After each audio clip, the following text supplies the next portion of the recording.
సభకు నమస్కారం. పరిచయం చేసుకోమని సార్ అన్నప్పుడు నాకు నవ్వు వచ్చింది. ఎందుకంటే ఎట్లా పరిచయం చేసుకోవాలన్నా అర్థమైతలే నాకు.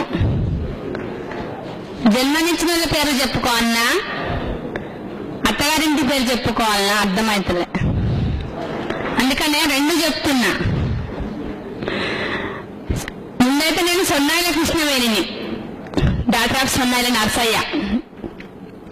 తర్వాత ఇప్పుడు వచ్చేసి వంగపల్లి కృష్ణవేణి, వైఫ్ ఆఫ్ వంగపల్లి కుమారస్వామి.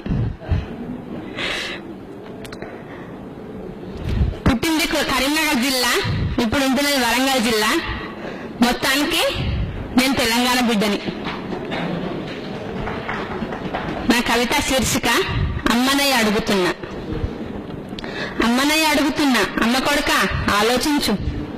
రాఖీ కట్టిన చెల్లకు రక్షణగా నిలబడతావు, మరి రోడ్డు మీద చెల్లెనెందుకు రోత కూతలు కూస్తావు?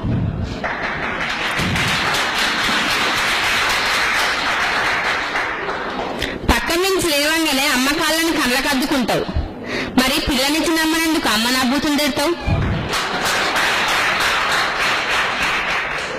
బువ్వ పెట్టే తల్లి భూతల్లి అంటావు, మరి నీ పిల్లల తల్లిని ఎందుకు కట్నం కోసం కాటి కంపుతావు?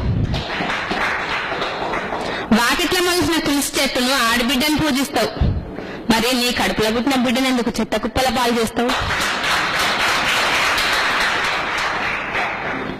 అపురూపమైన దమ్మ ఆడజన్మ అంటావు, అంతట్లోకి అందాల ఆడబొమ్మ అంటూ అంగట్ల సరుకుని చేస్తావు. విలువల వలవలు విప్పేస్తూ అంగాంగ ప్రదర్శన చేపిస్తావు. షేవింగ్ క్రీమ్లు, అండర్ వేర్లు, కంపు దేహాలను ఇంపు చేసే అత్తరు సీసాలు, అమ్ముకునే వస్తువులన్నీ మీయే కదా, మరి అమ్మతనాన్ని ఎందుకు అర్ధనగ్నంగా టీవీ తెర మీద ఆరేస్తావు? అమ్మనయ్య అడుగుతున్నా, అమ్మ కొడుక ఆలోచించు. Thank you sir.